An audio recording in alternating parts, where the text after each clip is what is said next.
So the conditional probability अपन ने पहले ही discuss कर चुके हैं पहले कि conditional probability is something that in which event का ऑकरेंस मैटर करता है दूसरे इवेंट पे। मतलब दूसरा इवेंट अगर हो चुका है तो ये इवेंट होगा। जैसे कि इवेंट क्रिकेट, ये एक इवेंट तभी पॉसिबल होगा जब मैं कॉइन टॉस करूंगा। अगर कॉइन टॉस ही नहीं होगा तो there will be no play. अगर समझो टॉस हो गया लेकिन बारिश आ गई, सो जब तक ये बारिश नहीं रुकेगी I can not resume the play. So एक इवेंट जब दूसरे इवेंट के ऑकरेंस पे डिपेंड करता है, इन सच केस वो कंडीशनल हो जाता है वहां पे। और अगर उस चीज का प्रोबेबिलिटी निकालते हो आप तो कंडीशनल प्रोबेबिलिटी हो जाता है। द वर्ड इटसेल्फ सजेस्ट कि when some conditions are applied कि ये इवेंट तब होगा जब वो इवेंट होगा, या तो वो इवेंट अगर हो गया तो ये इवेंट होगा इन सच केस।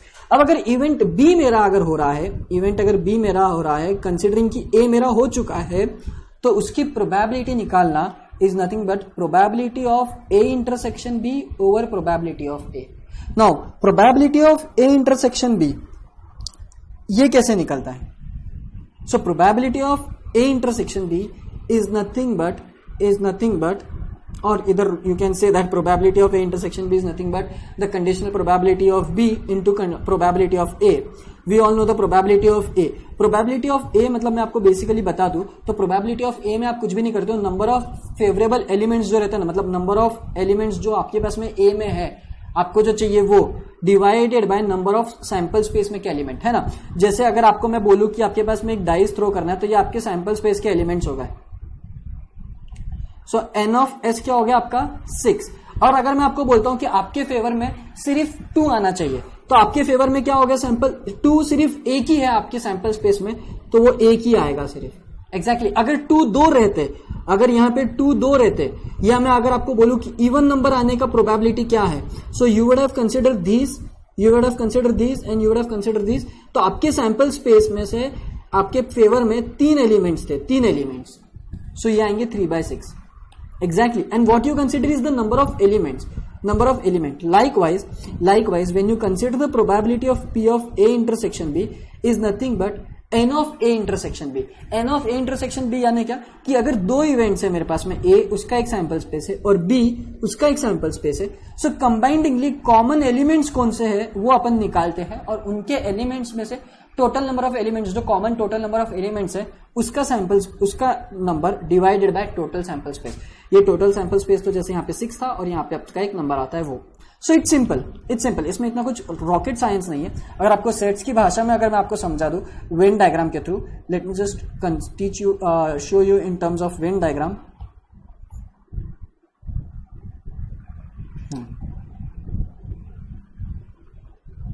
ओके, ये हो गया मेरा इवेंट ए।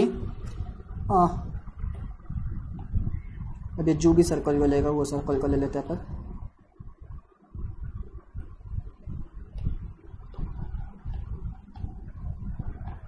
ओके,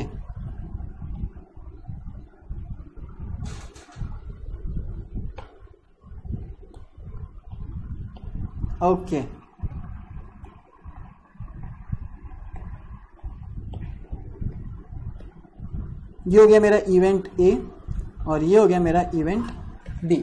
अब सवाल ये है, और ये हो गया मेरा टोटल सैंपल स्पेस एस, ये हो गया मेरा टोटल सैंपल स्पेस एस। ये अपने को सबको पता है, ठीक है। एक सैंपल स्पेस में से एक सैंपल स्पेस यानी क्या होगा कि अगर मैं डाइस रोल कर रहा हूं तो ये डाइस में 1 to 6 एलिमेंट्स रहेंगे और इसमें से कुछ एलिमेंट रहेंगे जो अपने इवेंट ए में ऑकर होंगे, जैसे कि इवन नंबर बोलो, और इवेंट बी में समझो let's say odd number occur हो रहा है या नंबर 2 ऑकर हो रहा है सिर्फ। लेट्स से इवेंट बी में नंबर 2 ऑकर हो रहा है तो नंबर 2 इसी में से आ रहा है। ओके, तो यहां पे जो सैंपल स्पेस में आएगा वो 2 आएगा और यहां पे जो आएगा वो इवन नंबर आएगा, दैट इज 2, 4, 6। तो मेरे को बताओ कॉमन कौन सा एलिमेंट हो गया ए और बी में? वेल कॉमन एलिमेंट हो गया सिर्फ और सिर्फ 2। कॉमन एलिमेंट हो गया सिर्फ और सिर्फ 2 जो ये रीजन में फॉल करेगा, क्यों? क्योंकि that is the particular element जो कॉमन है दोनों एलिमेंट्स, दोनों इवेंट्स को लेके। And if I want to find out the probability of the probability of A intersection B, then in such case it is the common element, मतलब n of A intersection B. n of A intersection B बोलो या तो फिर आप बोलो कि दोनों events में कितने सिमिलर एलिमेंट्स है जो मेरे फेवर में है. सो मेरे फेवर में तो सिर्फ एक ही एलिमेंट है 2, जो मैं यहाँ पे लिख दूंगा 1/6, और वही आएगा आंसर. बट थोड़ा फर्क पड़ेगा. बट यहाँ पे अपना ये केस थोड़ा अपसर्ड है, जस्ट आपको मेरे को पिक्चर बताना है, इसलिए आगे चल के अपन एक एग्जांपल करेंगे एग्जैक्टली, तो आपको क्लियर होगा पिक्चर. ओके, बट यहाँ पे आपको कंडीशनल प्रोबेबिलिटी समझना है. तो ये कंडीशनल प्रोबेबिलिटी होता क्या है? तो ये बेसिकली होता है कि आपके एक इवेंट और ये दूसरा इवेंट है, और उसमें एक कॉमन रीजन है.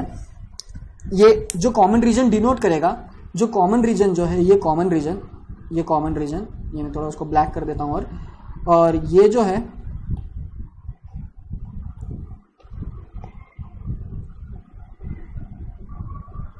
ये डिनोट करेगा P of A intersection B को, P of A intersection B को. और इसका जो फॉर्मूला रहेगा प्रोबेबिलिटी का, it is nothing but equal to n of A intersection B over n of S. यही करते अपन एग्जैक्टली प्रोबेबिलिटी में यही करते आ रहे हैं, कुछ नया चीज नहीं है. बस मैंने कार्डिनल नंबर के डेफिनेशन के फॉर्म में लिखा है, कार्डिनलिटी जो सेट थ्योरी में पढ़ा है अपन ने.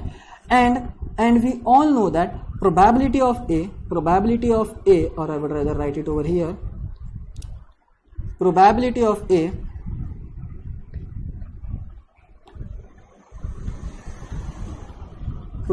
Of A is nothing but n of A over n of S. Exactly. And the probability of B,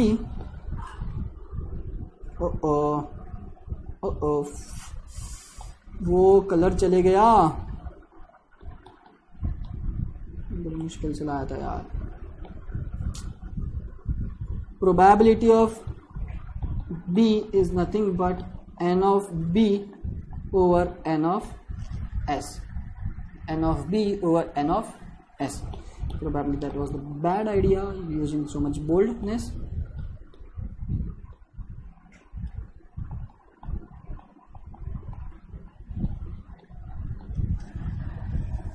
and यही चीज अपन यूज करते आए हैं.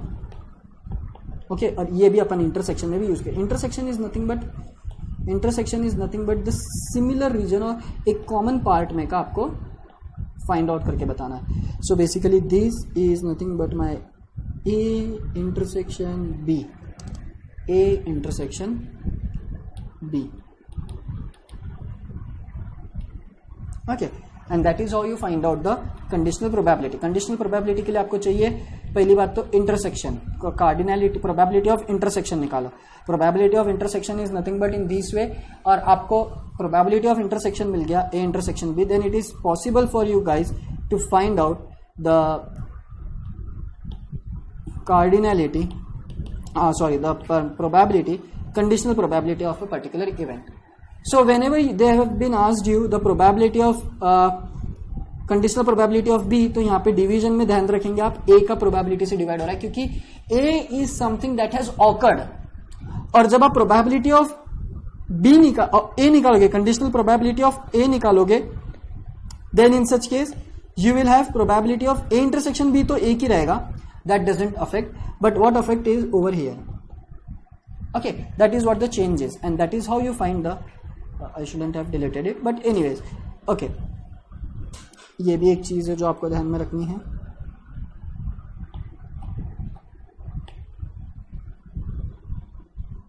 Okay, now if events are mutually independent, the above two cases become, ये equation 1 and equation 2. So this is also the thing that you should remember. Okay, and this is also the thing that you should remember. These are the things that you should remember. Now if the conditions are independent, तो ये जो concept है, ये concept आपके पास में रहेगा ही नहीं, वो P of B हो जाएगा. ये डायरेक्टली क्या हो जाएगा, P of B हो जाएगा. So P of A intersection B is also again events अगर इंडिपेंडेंट है तो, इवेंट्स अगर इंडिपेंडेंट है तो आप P of A intersection B को निकाल सकते हो, P of A cross P of B. So we'll just take the example also, तो कि यहाँ पे ये पार्ट को अपन खत्म कर दे.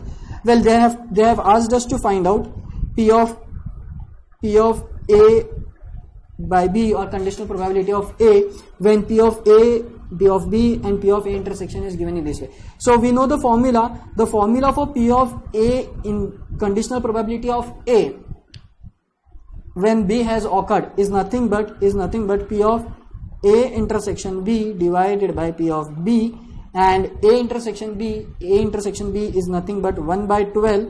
So 1 by 12 whole divided by P of B is 1 by 4. So ये न्यूमरेटर में जाएगा और ये डिनोमिनेटर में जाएगा. So that will give me 4 by 12, that is 1 by 3. So conditional probability of A is 1 over 3. Simple as that. Then comes the probability of B over A.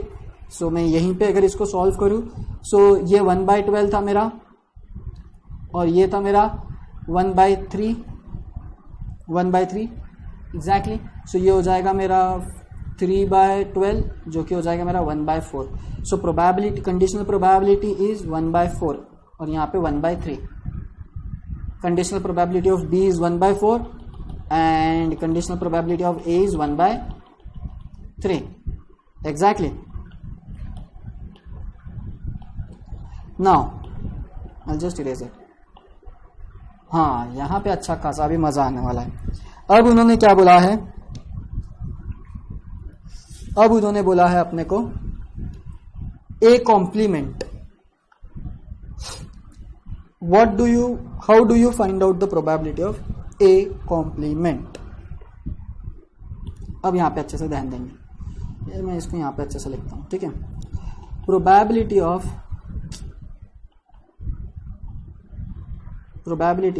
A complement पूछा है ना, B complement. अब conditional probability of B A complement.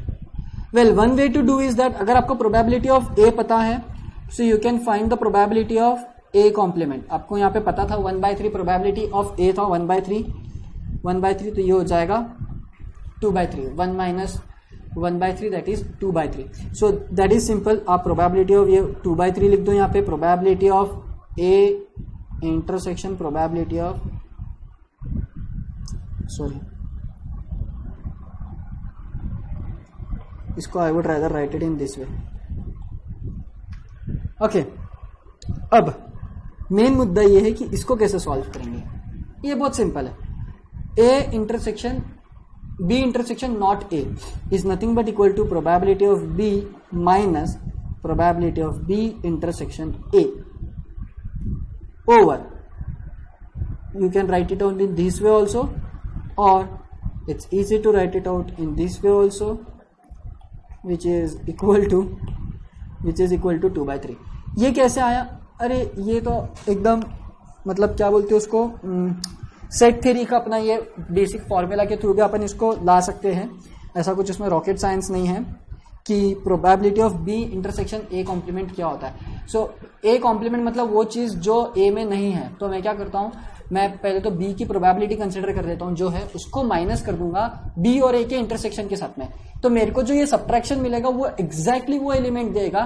मेरे को जो subtraction रहेगा वो exactly वो एलिमेंट देगा जो सिर्फ और सिर्फ B और A कॉम्प्लीमेंट में है. ये सब्ट्रैक्शन मेरे को एग्जैक्टली वो एलिमेंट देगा जो सिर्फ B और A कॉम्प्लीमेंट में है. और वो कैसे देगा? I will consider the elements of B entirely, और मैं B और A इंटरसेक्शन के एलिमेंट्स को माइनस कर दूंगा B में से. तो ये जो बचे हुए जो एलिमेंट्स रहेंगे वो एलिमेंट्स रहेंगे जो B में है और A कॉम्प्लीमेंट में भी है. And that in turn will give me the required result. The required result is 1 by 4 minus 1 by 12 upon 2 by 3. अगर आप इसको सॉल्व करोगे, सो ये 1 by मतलब ये 3 माइनस ये हो जाएगा 3 minus 1 upon 12. 2 by 12 1 by 6, 1 by 6 into 3 by 2 1 by 4. So it is 1 by 4. And now you have a homework for you for this kind of stuff. नहीं, ये नहीं पूछा है उन्होंने. सवाल क्या पूछा है? सवाल अलग है, लेकिन मैं ये तुमको होमवर्क दे रहा हूं. ये तुम खुद से करो. This is not the part of the example but consider as a part of example, ठीक है ना, consider as a part of example, और इसको होमवर्क में ले लो। एंड ऑल्सो इसको भी होमवर्क में ले लो, इसको भी होमवर्क में ले लो। ए इंटरसेक्शन बी कॉम्प्लीमेंट निकालना अब तुम्हारे लिए कोई बड़ी बात नहीं है, ठीक है, मैं फॉर्मूला लिख लेता हूँ।